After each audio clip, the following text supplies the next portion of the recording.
Las asambleas, sobre todo en este periodo del año, que son los 3 primeros meses, cuya obligatoriedad da la ley para que todos los propietarios, independientemente de que deseen o no, tengan que reunirse con un objetivo fundamental, y es que el administrador haga una rendición de cuentas sobre todo lo que ha pasado durante el año inmediatamente anterior, es decir, en ese periodo fiscal que antecede a la reunión de los 3 primeros meses del año, donde se ha tenido un presupuesto con vigencia del 1 de enero al 31 de diciembre. De acuerdo con la ley 675, todas las copropiedades y sus copropietarios tienen obligatoriamente que reunirse mínimo una vez al año, y a esa asamblea se le denomina asamblea anual ordinaria. Y quiero hacer énfasis porque uno podría pensar que solamente las copropiedades tienen una asamblea anual ordinaria. Eso no es así. La asamblea anual ordinaria mínima, la que dice el Estado a través de su ley, de su legislación, de la ley 675, es que se debe reunir mínimo una vez al año, pero no que sea solamente esa reunión. Cuando habla de que sea mínimo, entonces se está estableciendo que pueden ser más. Por ejemplo, en las copropiedades donde solamente son 5 apartamentos, pues queda difícil tener asamblea y consejo de administración por la cantidad de personas. Entonces ya no hablaríamos de una asamblea anual y del resto del consejo y de las asambleas extraordinarias, sino que el estatuto debería entonces contemplar que simplemente tengan o 12 asambleas en el año, o cada 2 meses, o cada 3 meses, o cada 4 meses, o cada semestre. Es decir, puede ser anual, bimensual, trimestral, cuatrimestral o bimensual. Y eso es importante porque por el número de personas es mucho más fácil hacer una asamblea, porque si son 5 o menos de 30, como dice la ley, que están obligados a tener consejo de administración, aquellas unidades, conjuntos, edificios que tienen mínimo 30 unidades privadas, es decir, apartamentos, oficinas o casas, en las cuales no deben ir contados ni las bodegas ni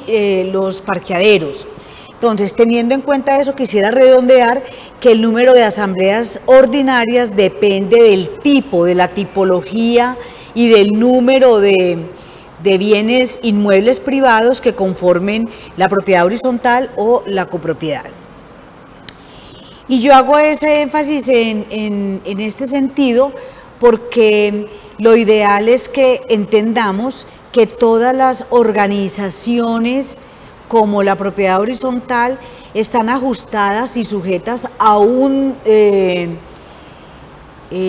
legislación muy compleja, donde todo se vuelve obligatorio,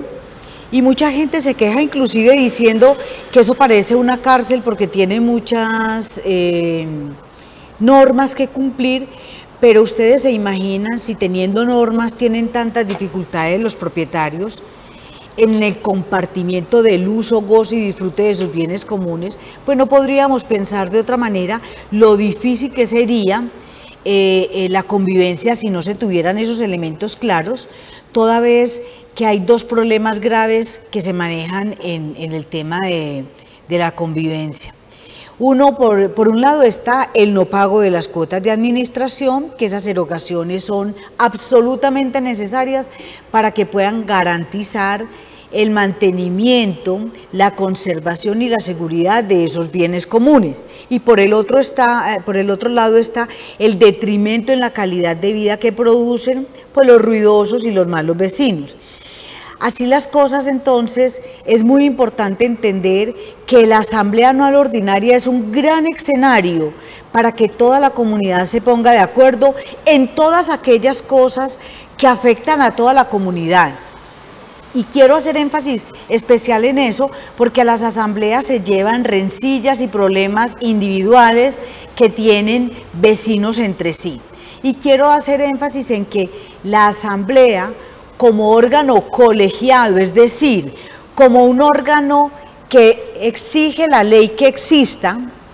que tiene que reunirse al menos una vez en el año, que tiene que tener una convocatoria, que tiene que tener un quórum reglamentario y que tiene que tener un orden del día, toma unas decisiones que objetivamente y de manera obligatoria deben ser consignadas en un documento que se llama acta, que presta mérito ejecutivo, que se vuelve de obligatorio cumplimiento para todas aquellas personas que participaron y que fueron mayoría, para los que participaron y fueron minoría, y para los que fueron disidentes que de pronto no estuvieron de acuerdo. Pero debe haber una claridad en el tema. Cuando una persona no está de acuerdo con algo dentro de una asamblea, y si quiere impugnar el acta, debe salvar el voto, es decir, debe levantar la mano y solicitarle a la asamblea que quede registro de que esa persona no está de acuerdo. ¿Por qué debe cumplirse con ese requisito? Porque si usted asiste a la asamblea y no hace salvamento de voto, el juez de la República le va a decir a usted, pero usted estaba de acuerdo porque aquí dice que usted apareció y dice que está aprobado por unanimidad y no hay ningún salvamento de voto. Luego, usted entonces ahora dejó pasar el momento procesal para oponerse y dejar un registro que le permita ir ante la justicia a la defensa de sus derechos. Entonces, retomando, quiero que dejemos claro que existe necesariamente las asambleas ordinarias que son de obligatorio cumplimiento y que deben reunirse al menos una vez en el año. Pero el desconocimiento de este formato ha llevado a muchísimas personas a que generen cosas, por ejemplo, como que dentro de la asamblea se queden puntos vitales, como por ejemplo la no aprobación de los estados financieros o la no aprobación del nuevo presupuesto. La ley es muy clara en decir que para que haya agotamiento y cierre definitivo de la asamblea deben ocurrir al menos estos tres elementos. Primero, que se haga una rendición de cuentas con aprobación de estados financieros. Segundo, que haya un nuevo presupuesto aprobado. Y tercero, que haya un nuevo consejo o una ratificación del consejo en funciones, porque esa entidad o esa persona jurídica no puede quedar acéfala.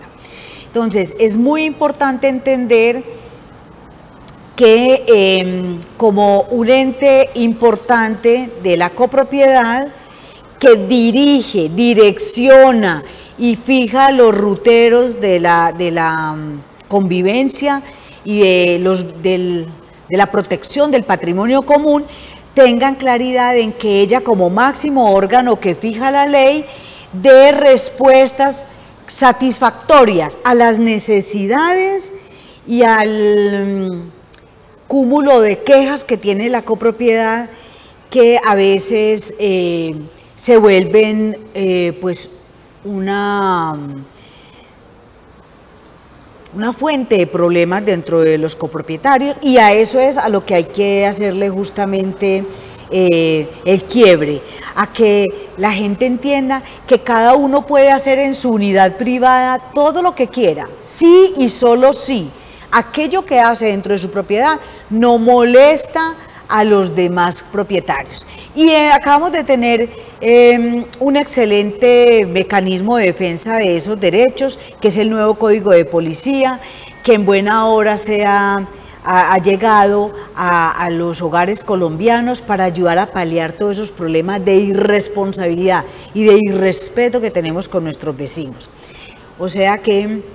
en este orden de ideas es muy importante que entendamos que no es que se tenga que reunir una sola vez al año de manera obligatoria, sino que debe ser al menos mínimamente una vez al año, y que para que se pueda cerrar una asamblea anual ordinaria y levantarse un acta, debe esta haber cumplido con esos tres elementos: que haya una rendición de cuentas con aprobación de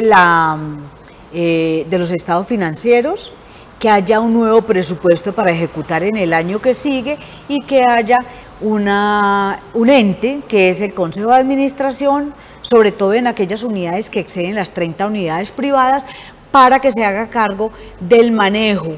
de todo el control que tiene que hacer a la administración para hacer preservar no solamente la calidad de vida, sino preservar los bienes de los copropietarios.